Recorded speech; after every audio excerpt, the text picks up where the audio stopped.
మామూలుగా జనరల్గా రంగారెడ్డి హైదరాబాద్ చుట్టుపక్కల ఉంటుంది. కానీ రంగారెడ్డిలో ఉన్న 3-4 కాన్స్టిట్యున్సీస్ హైదరాబాద్కి ఆనుకొని ఉండడం వల్ల ఇది మొత్తం దేశంలో రిచెస్ట్ అంటే ఒక అత్యధిక ధనికములు ఉన్న ప్రాంతంగా పరిగణింపబడుతుంది. కానీ అదే రంగారెడ్డి జిల్లాలో అత్యంత వెనుకబడిన ప్రాంతాలు కూడా ఉన్నాయి. ఇప్పుడు వికారాబాద్ ఉంది, పరిగి ఉంది, చేవెళ్ళ ఉంది, తాండూరు ఉంది.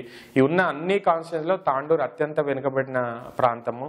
ఇవాళ తాగునీటి సమస్య ఉంది, సరిగ్గా స్కూల్స్ లేవు, అలాగే మెడికల్ ఫెసిలిటీస్ లేవు, అక్కడ చదువుతున్న పిల్లలకి ఉద్యోగాలు రావట్లేదు.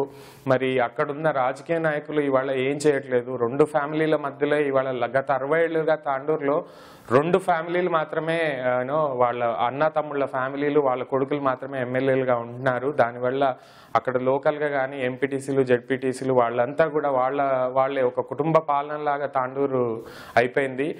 అలాగే ప్రస్తుతం ఉన్న ఎమ్మెల్యే కూడా ఒక ధనిక వర్గానికి చెందిన అతను, అది కూడా లోకల్ అతను కాదు.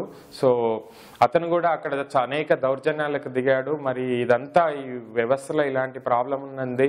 మరి కాన్స్టిట్యున్సీకి కూడా వాళ్ళు ఏం చేయలేదు. గత 50-60 సంవత్సరాలు ఒక కుటుంబ పాలన కింద ఉండి కూడా ఇవాళ తాండూరు అత్యంత వెనుకబడిన నియోజకవర్గంగా ఉంది. 100 కిలోమీటర్స్ దూరం హైదరాబాద్లో ఉండి కూడా ఇవాళ రోజుకి 2 నుంచి 3 బస్సులు కూడా తాండూరుకి వెళ్ళలేని పరిస్థితి ఉంది.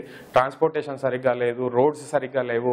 కొన్ని విలేజ్లలో అయితే తాండాలు ఉన్నాయి, అక్కడైతే పవర్ కూడా లేని పరిస్థితి ఉంది. వాళ్ళ పవర్ కూడా రోజుకి 12 గంటలు, తాండూరు నియోజకవర్గంలో రోజుకి 12 నుంచి 14 గంటలు పవర్ లేదు. ఫార్మర్స్కి వాటర్ లేదు, వాటర్ రిసోర్సెస్ లేవు. ఉన్న 1-2 చెరువులు కూడా ఎండిపోయి ఉన్నాయి. సో మరి ఇన్ని ప్రాబ్లమ్స్ ఉన్న నియోజకవర్గంలో ఒక చేంజ్ తీసుకురావాలని మరి ఆమ్ ఆద్మీ పార్టీ, అలాగే కుటుంబ పాలన కూడా అంతం చేయాలనే ఉద్దేశంతో మరి ఆమ్ ఆద్మీ పార్టీ నన్ను అభ్యర్థిగా అక్కడ ఒక చదువుకున్న వ్యక్తిని, ఒక సమాజం గురించి అవగాహన వ్యక్తిని, అవినీతి లేని వ్యక్తిని అక్కడ నిల్చోబెట్టి మరి ఒక చేంజ్ తీసుకునే ఉద్దేశంతో మరి నన్ను అభ్యర్థిగా నిల్చోబెట్టారు.